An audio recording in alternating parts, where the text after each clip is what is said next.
nous appelle la Société de minuit.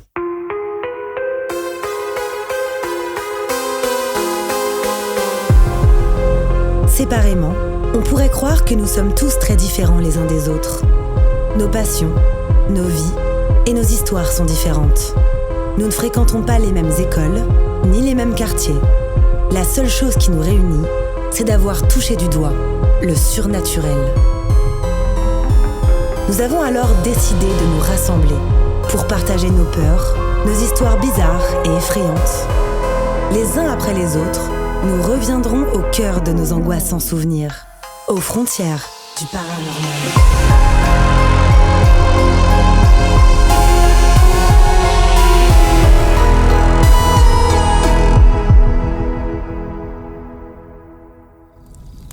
Si vous écoutez cet enregistrement, c'est bien parce que, vous aussi, vous partagez cette fascination pour l'étrange. Vous êtes les bienvenus, mais attention, préparez-vous à sortir de votre zone de confort, car les histoires que vous allez entendre se sont bel et bien produites. Chez Cassandra, il y a quelque chose de nouveau qui flotte dans l'air. Elle est terrifiée par une énergie impalpable. Et quand elle comprend ce qui se cache derrière cette sensation, elle n'a d'autre alternative que de se battre jusqu'au bout pour éviter de tomber dans la folie. Cette histoire s'intitule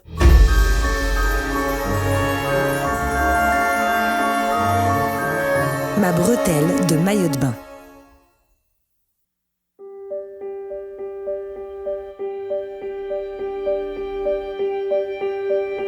Toute ma vie, j'ai eu un rapport à l'au-delà et à l'ésotérisme qui était très présent dans ma tête.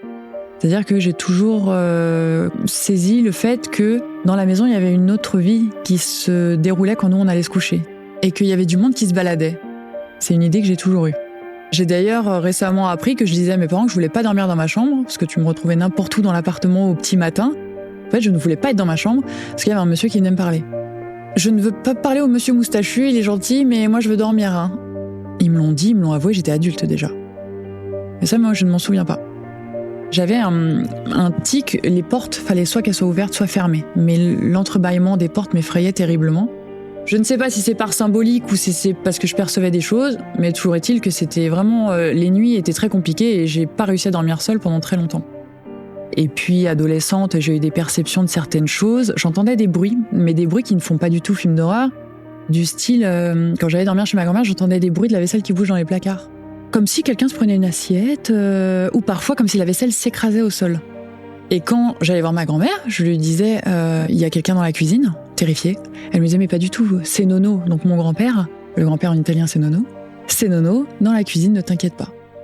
J'allais au cimetière avec ma grand-mère tous les jours, donc moi, mon grand-père, il était mort, mais c'était mon grand-père, et en fait, du coup, j'avais ce truc de, il va pas venir dans la chambre, il sait qu'il faut rester dans la cuisine ou dans le salon, mais tranquille, et je savais qu'il était très gentil. Mais pour autant, je n'ai jamais eu d'éducation en ce sens-là. C'est-à-dire qu'on n'a jamais parlé de l'au-delà, c'était catholique, une fois que tu meurs, tu vas au paradis, et basta cosy. Donc en fait, bizarrement, dans ton cerveau d'enfant, tu tricotes un truc qui fait que tu dors. Ça fait partie de ta vie. La vie se déroule avec des petits événements paranormaux par-ci par-là, qui me terrifiaient littéralement. Mon obsession, c'était l'exorciste, tu vois, c'était vraiment ma phobie, c'était ce truc-là, l'espèce de mal insidieux qui rentre dans la maison et qui arrive à se faufiler dans ton âme, dans ton corps et tout, ça me terrifiait vraiment. Pour moi, c'était tellement réel et c'était tellement non maîtrisé et tous les adultes autour de moi ne voulaient tellement pas en entendre parler qu'en fait, je me retrouvais seule face à une abîme immense et dont j'étais à la merci à n'importe quel moment. Moi, je comprenais pas parce que moi, j'entendais des trucs. Moi, la nuit, j'entendais des bruits de pas, mais pas des bruits de pas, pas des bruits de bottes ou des bruits de pas à nu. Non, des savates, des bruits que tu reconnais trop pour te dire, c'est pas possible.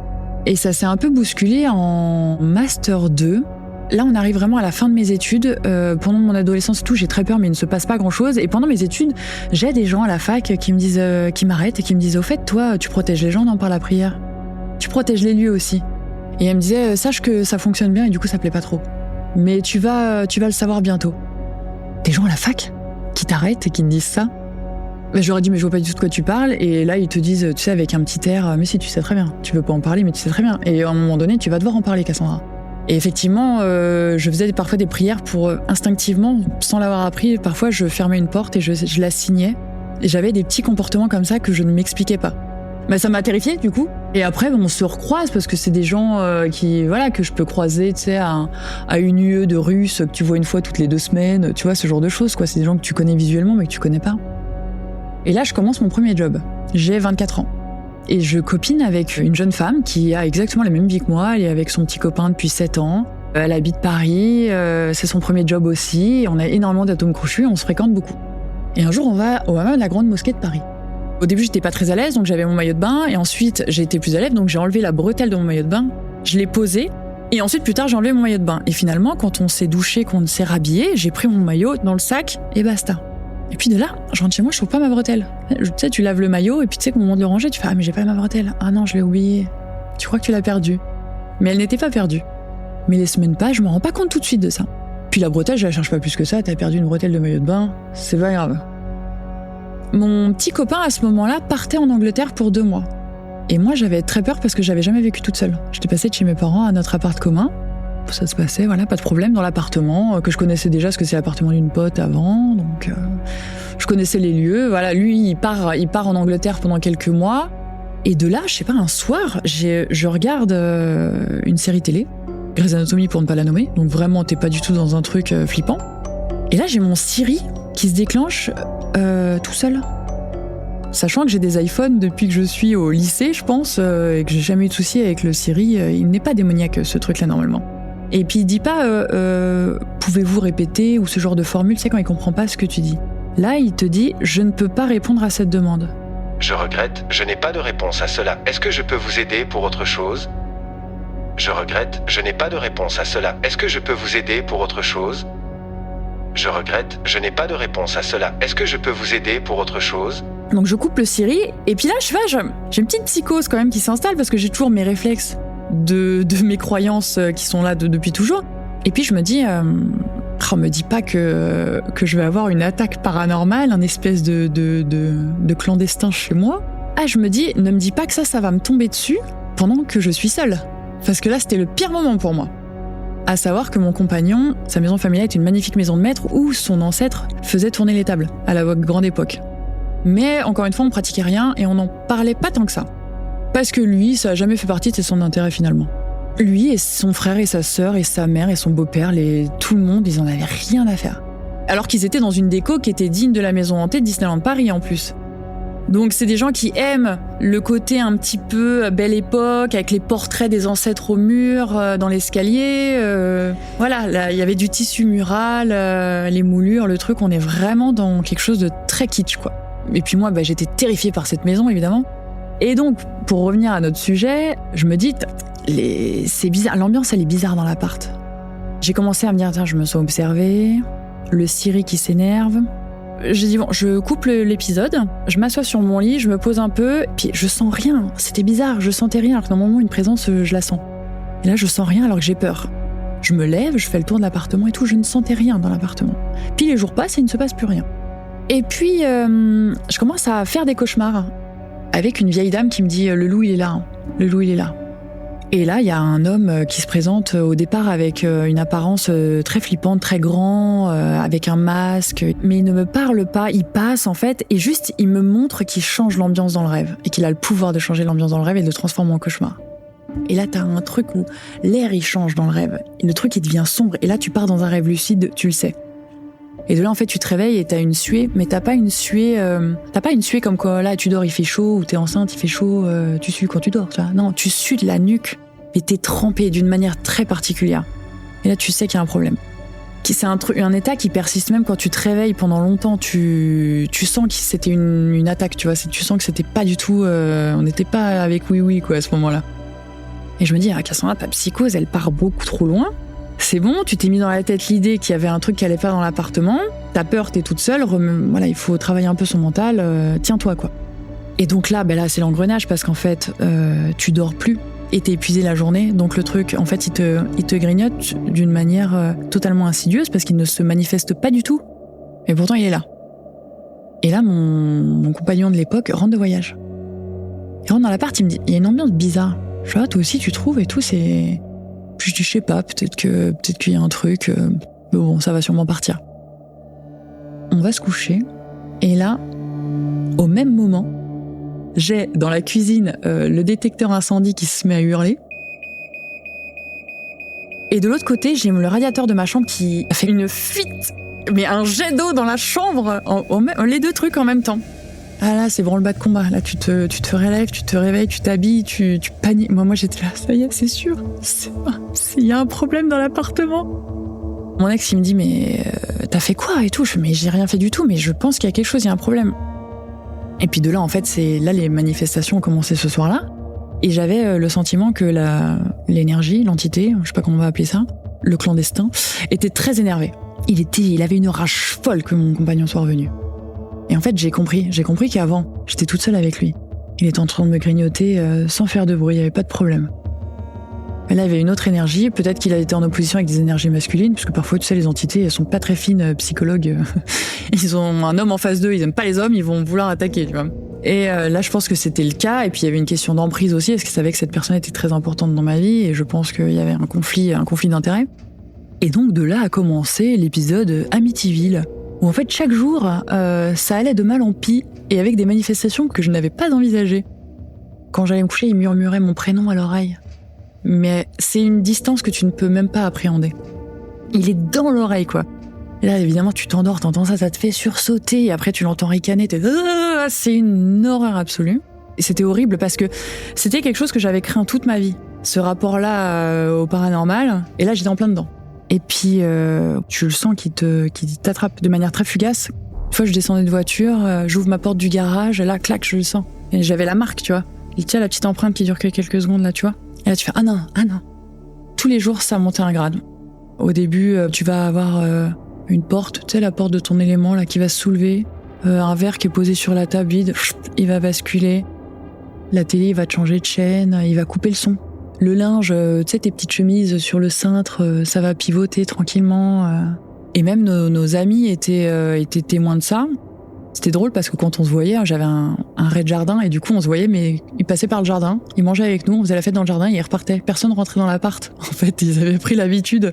Ils disaient non, toi avec ton appart hanté là, on vient pas. Une fois, on était tous ensemble et là, il a fait sauter les plombs et il a grogné.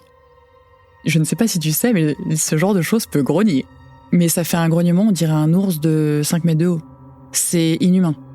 Et là, le coup de pression, il te le met. Mais là, tu te dis, en fait, d'un côté, c'est bien, parce que je suis pas folle, puisque tout le monde est là et tout le monde pète un câble et s'en va. Parce que là, c'est pas compliqué, les gens, ils s'en vont. Et ils m'ont tous dit qu'ils avaient eu des petites manifestations du genre « reste à ta place, ne reviens pas ». Ils ont tous eu des manifestations, ils ont su que c'était ce truc-là. Des coups dans l'armoire à côté du lit en allant se coucher, des petites choses comme ça. Il était très porté coup sur les surfaces. Et donc, j'ai commencé en fait à vivre chez moi, toujours tout habillée, à ne me doucher que quand mon ex était là, pour monter la garde, et je me douchais très rapidement. Vraiment, là, l'eau, je consommais rien. Et à m'habiller immédiatement, et à avoir toujours mes chaussures de... Je me suis rendu compte qu'en fait, j'enlevais mes chaussures que pour aller me coucher. Parce qu'il fallait que je sois prête à partir tout le temps. Parce qu'en fait, tu peux rien faire.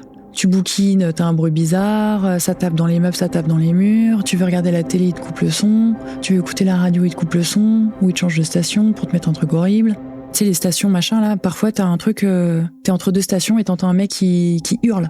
Tu vois, tu te dis, mais ça existe pas dans la vraie vie. C'est Inside Use, Annabelle et compagnie, ça ok, on prend, on va voir le film, après on rentre chez soi.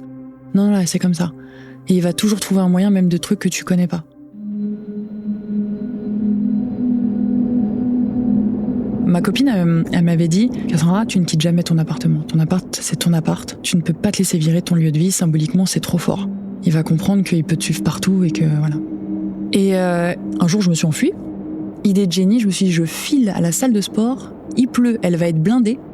Je souhaite bon courage à la bestiole pour me faire peur dans un moving à 14h un samedi. » Là, je suis tranquille. S'il y a un endroit où je vais être tranquille, c'est au milieu des gens, en legging, sur un vélo. Je pense que ça va bien se passer.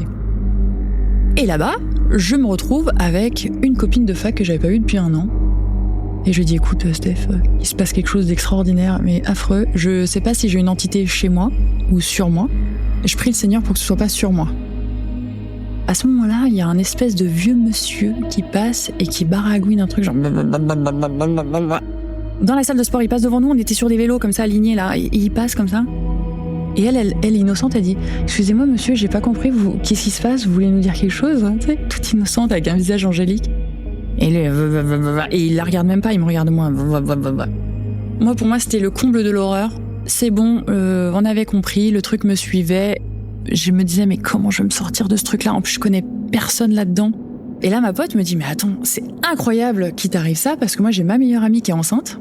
Elle a été contactée par une nana sur Internet, Facebook ou je ne sais plus quoi, qui a dit en voyant sa photo qu'elle avait des capacités et qu'elle pouvait les aider à développer et qu'enceinte, c'était un très bon moment pour ça. Et elle a dit, bah, tu sais quoi? J'ai des photos de toi plein mon téléphone, je vais lui demander si elle voit un truc et on va savoir. Elle, ça va l'exercer, putain, on va avoir des réponses. Et en fait, bah, elle allait aller voir sa copine le jour même parce qu'elle a bien compris le caractère d'urgence. Et là, sa copine a eu un diagnostic aussi effrayant que pas très humain. Elle a dit, t'es dans la merde, c'est une entité énorme, donc tu ne pourras pas lui échapper. Et là, elle m'a dit, bon, écoute, par contre, il est OK au dialogue. Donc j'apprends des choses et tu me dis ce qui résonne avec toi. Il était prévu qu'il arrive dans ce moment de ta vie parce que t'as démarré une thérapie, non? Et tu remoues un passé qui est très douloureux. Et effectivement, ce truc-là, il est arrivé en avril, j'avais commencé une thérapie en février. Et je me suis dit, elle est forte. Et elle m'a dit, il pourrait être très dangereux, mais on l'a laissé passer parce que ça fait partie de ton chemin d'évolution. Faut que t'acceptes tes capacités parce que ça va changer ta vie. Donc là-haut, au-dessus, tes guides, tes protecteurs, machin, tout le monde a dit ok, ce truc-là il passe. Je dis mais attends, comment ça il est passé? Parce que nos protections, c'est pas nos guides qui vont nous les enlever. Enfin, dans ma conception des choses, en tout cas, c'était pas comme ça que ça se passait. Elle me dit non. Elle me dit t'as rencontré une jeune femme d'origine africaine et elle a fait un truc. Je fais comment ça, elle a fait un truc et c'est quoi cette histoire? Elle m'a dit bah tu lui poseras la question. Elle a une affaire à toi. Elle a un truc à toi et elle a fait quelque chose pour faire sauter tes protections. Je dis mais attends, moi la seule personne d'origine africaine que je fréquente c'est ma collègue. Elle est athée, plus qu'athée tu meurs. Elle m'a dit et aussi il me dit de te dire que faut que tu travailles énergétiquement et que personne te donnera la solution à ce truc-là. Tu dois t'en sortir toute seule parce qu'après ça va fonder la manière dont tu vas vivre ta médiumnité. Il faut pas que tu la cales sur quelqu'un d'autre. Donc bon courage. Je dis mais attends, t'as bien un pentacle, une médaille, une prière. Ah non, tu te débrouilles. De toute façon ça résonne sur ta peur. Il me dit qu'il résonne sur des blessures que tu dois guérir et il a dit que tu guérirais ça d'ici 1 an. Il restera pas plus d'1 an, t'inquiète pas. Ah, je me suis dit, ah mon Dieu, mais 1 an comme ça, je vais finir à Sainte-Anne. Ah non, c'était le désespoir absolu. Franchement, j'étais deg. Je me suis dit, mais je vais jamais tenir. C'est pas possible, ça part trop loin, je vais pas tenir. Et puis, je fais mon travail énergétique et puis j'ai surtout questionné ma collègue. Et elle m'a dit, c'est marrant, comment tu l'as su? Je lui ai dit, attends, t'es en train de dire que t'as fait un travail occulte sur moi, mais c'est gravissime en fait. Elle m'a dit, ah bah oui, mais on en a parlé un peu. Je sais que je t'ai dit que j'étais athée, mais on en a parlé un peu. Et moi, je trouve ça vachement dommage, le potentiel que t'as. T'es très spécial, Cassandra. Donc, il faut que tu acceptes de vivre avec l'au-delà. Voilà, ça fait partie de ta vie. Je suis, mais en fait, on a un libre arbitre, donc on peut pas faire ça avec la vie des gens. Et elle a dit, non, mais de toute façon, j'ai eu des visions sur toi, sur ton avenir. Alors, elle m'a sorti des trucs plus bizarres les uns que les autres, qui ne se sont jamais déroulés, hein, d'ailleurs. Je lui ai dit, écoute-moi bien, on va se croiser au travail. Je peux te dire que tu vas me l'enlever, le truc. Si tu vas me l'enlever... Elle m'a dit, je sais pas faire ça, moi, j'ai juste pété tes protections, je sais pas enlever l'entité. Je dis, c'est bien, t'as pété le verrou de ma porte, maintenant j'ai toute la gare du Nord qui peut rentrer chez moi avec tes trucs, là, c'est bien. Elle me dit, non, t'inquiète pas, c'était juste pour que lui, il passe. Tes protections, elles sont revenues intactes maintenant, mais lui, il est passé. C'était fait exprès, il est là pour ton évolution. Je dis, mais il est pas gentil. Il est pas gentil du tout. Elle me dit, oui, mais t'inquiète pas. Et du coup, j'ai coupé les ponts avec cette femme et elle m'avait dit à l'occasion de cette conversation-là qu'elle avait pris effectivement ma bretelle de soutien-gorge qu'elle n'a jamais voulu en rendre, d'ailleurs. J'ai entamé un travail énergétique avec beaucoup de méditation pour m'élever un petit peu, pour accumuler de l'énergie, pour se nettoyer énergétiquement, pour se relier aux éléments, pour se relier à la terre, pour faire de l'ancrage, pour rester connecté vraiment à la réalité des choses, hein, sinon tu pars un peu. De là, je suis dans une super boutique ésotérique qui a fermé maintenant parce que le monsieur est décédé. Où t'arrivais, tu donnais ton problème, le monsieur te trouvait une pierre, il te sortait une pierre que tu ne trouveras jamais sur YouTube ou quoi que ce soit. Il te disait, il va se passer ça s'est exactement passé. Il m'avait dit, je te donne cette pierre-là, tu la mets à côté de ton lit, il va être très énervé au départ parce qu'il ne pourra plus t'attaquer. Donc ne t'inquiète pas, même s'il se manifeste, il ne pourra pas le faire sur toi, ce n'est que de l'intimidation. Garde la tête froide et dors tranquille. J'ai gardé la tête froide, j'ai dormi tranquille. Et à partir de ce moment-là, une fois que j'ai pu récupérer du sommeil, on était parés. Du coup, il se manifestait beaucoup la journée, parce que la nuit, ça marchait plus. Et il était très énervé. Mais tu passes par des trucs très bizarres. Tu bénis ton sel, tu bénis tous tes packs d'eau. Tu ne bois que de l'eau bénite et compagnie. Tu apprends tes prières de bénédiction. Tu commences à rentrer dans un truc qui est quand même très présent dans ta vie. Je voulais virer ce truc-là, mais en même temps, c'est un peu un cercle vertueux pour le coup, parce que si tu travailles énergétiquement, tes perceptions, elles explosent. C'est-à-dire que moi, j'étais arrivée à un truc où je voyais des gens au bord des routes. Mais ça a duré que quelques jours parce que vraiment, c'était compliqué. Et puis le truc, tu le vois très bien, c'est-à-dire que quand tu te regardes dans le miroir, tu le vois. Tes perceptions, elles augmentent. T'as un truc de la taille d'un centaure qui est collé à toi, je peux dire que tu le vois. Et même ton reflet, il te dérange. Pendant des mois, pendant des semaines, tu te regardes plus. Dès que tu te vois dans le miroir, tu le vois. Moi, il était collé derrière mon épaule gauche. Et en fait, tes émotions sont connectées aux siennes. Quand il est en colère, tu le sais. Quand il était en colère, il le sait. Bon, t'as plus de vie sexuelle à ce moment-là dans ta vie, bien évidemment. Ton intimité corporelle, hygiénique, tu t'en fiches royal, parce qu'il est tout le temps là partout. Et puis, dès qu'il perçoit de la honte, de la peur, de la colère, de la faiblesse, il va l'utiliser. Parfois, t'as des émotions qui te viennent qui ne sont pas de toi. Lui, ce qui l'intéressait, c'était que je fasse un enfant, par exemple. Ça l'intéressait énormément, je ne saurais jamais pourquoi. Et tu vois, là, ça fait 10 ans, j'ai toujours pas d'enfant. J'en aurai sans doute jamais. Donc, c'est vraiment pas un truc qui me... Cette envie d'enfant, je l'ai connue à ce moment-là de ma vie. Et même, j'ai jamais voulu rentrer dans la réflexion parce que c'est donner de l'importance à la pensée. Et au départ, je voulais le détruire, vraiment détruire cette énergie-là, détruire le truc. Et ça m'a permis de comprendre que les entités, tu sais, on dit les entités bonnes, les mauvaises, mais en fait, T'en as qui sont mauvaises parce qu'elles ont que 10% de bons, t'en as qui n'auront qu'1% de bons, t'en auras qui auront 0,5% de bons et t'en auras qui auront 75% de bons. C'est pas d'un côté les méchants et de l'autre les gentils. Je pense que c'est juste un truc qui se donnait des airs de prédateur pour juste subsister. Tu vois, quand j'ai arrêté de l'alimenter en colère et en peur, il est parti. Il est parti, je sais qu'il s'est rechargé sur un jeune homme derrière moi, je le sais, et parfois il revenait avec de l'énergie de ce jeune homme-là, me mettre un coup de pression pour voir s'il y avait encore une prise. On dirait un ex toxique en fait. Et après, une fois qu'il a vu qu'il n'y avait plus de prise, en fait, il s'est lassé. Mais un jour, il y a eu une bascule où j'étais en voiture et où il m'a vraiment fait très très peur, où il a grogné très fort et derrière mon oreille. Et j'ai eu très très peur, je me suis arrêtée sur le bas-côté, terrifiée, et il a rigolé. Et là, j'ai fait, ah non, mais là, par contre, c'est fini en fait. Et j'ai prié, et je sais pas, j'ai senti, ça fait illuminer, mais j'ai senti l'amour de Dieu.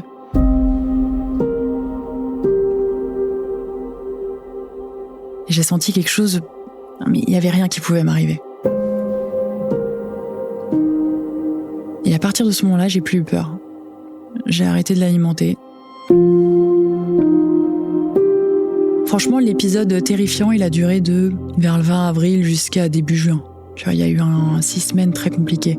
Et après, il est resté 1 an. En fait, il reste 1 an, il regarde, il fait un peu la commère, tu vois, il regarde un peu ce qui se passe, mais il est pas là tout le temps. Il y a des moments où t'as du repos et tu sais qu'il est pas là. Encore une fois, c'est comme avec un ex toxique, il revient trop, après il revient un peu moins, t'es content, après il revient un peu moins, t'es content, et un jour, ça se passe tellement, tu te rends même pas compte en fait qu'il revient plus. Au début, j'ai été très déçue de pas l'avoir éradiqué.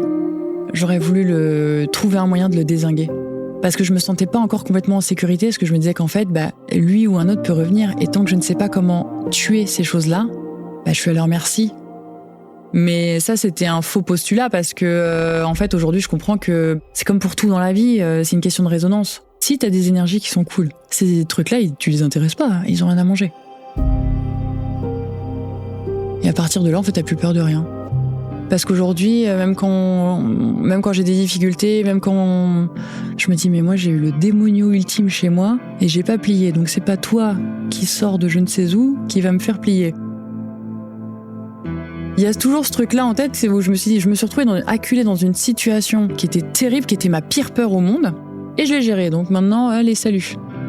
Mon quotidien, il est normal. À part que parfois, je peux avoir quelqu'un qui passe, ou quelqu'un qui monte dans la voiture derrière moi. Ça arrive. Mais j'ai la chance de ne pas percevoir d'entité en souffrance. Moi, je sais pas pourquoi j'ai pas ça.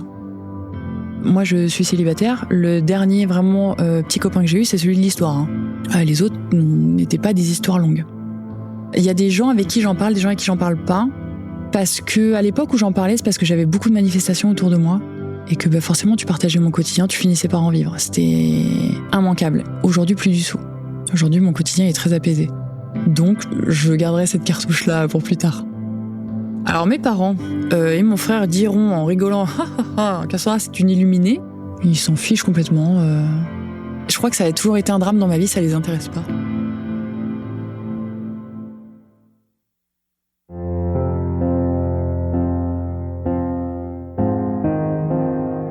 J'aime beaucoup mon histoire parce que déjà elle se termine bien et qu'elle se termine. Parce que souvent t'as une histoire qui se passe dans un lieu avec une mouvance, à la fin on s'en va, on quitte le lieu, on quitte la menace et on ferme l'épisode. Et moi ça n'avait pas été mon cas. Et là c'est pour dire que finalement la vie elle suivra toujours son cours, elle sera toujours plus forte, voilà. Et que peut-être qu'en parler de la diversité, tu vois par exemple des manifestations qu'il y a, ça va pouvoir faire comprendre des choses à des gens qui sont pas sûrs de ce qui se passe ou dédramatiser. Parce qu'aussi, c'est un monde d'apparence. Dans beaucoup de versions du terme, d'ailleurs, c'est un monde d'apparence, l'ésotérisme. Le folklore, ça joue énormément. Et de l'autre côté aussi.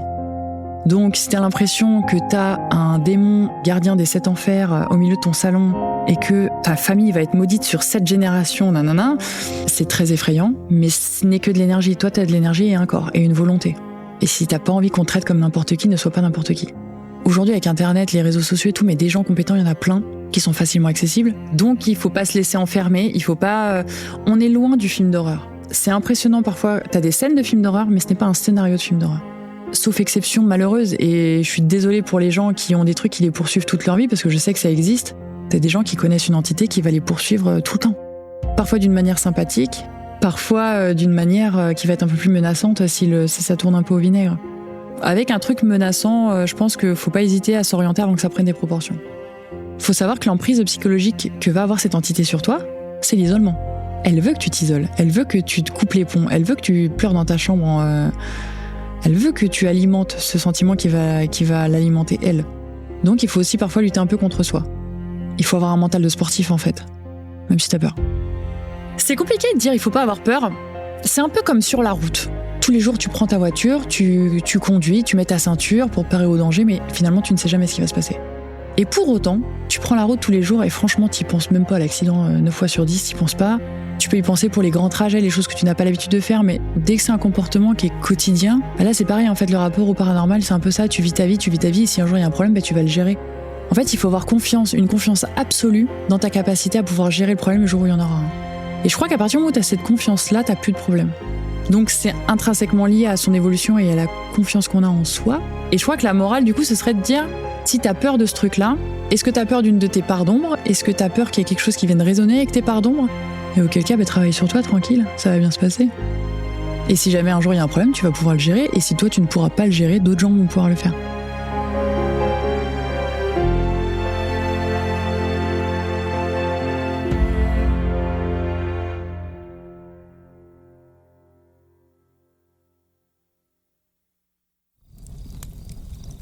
Vous êtes maintenant arrivé au bout de cette histoire. Avant de partir, venez me dire ce que vous en avez pensé en laissant un commentaire sur votre plateforme d'écoute préférée ou sur Instagram. Et n'oubliez pas, si vous aussi, vous avez le courage de vous plonger dans vos souvenirs les plus étranges, prenez contact avec moi, venez me raconter vos histoires et vous ferez vous aussi partie de la Société de Minuit.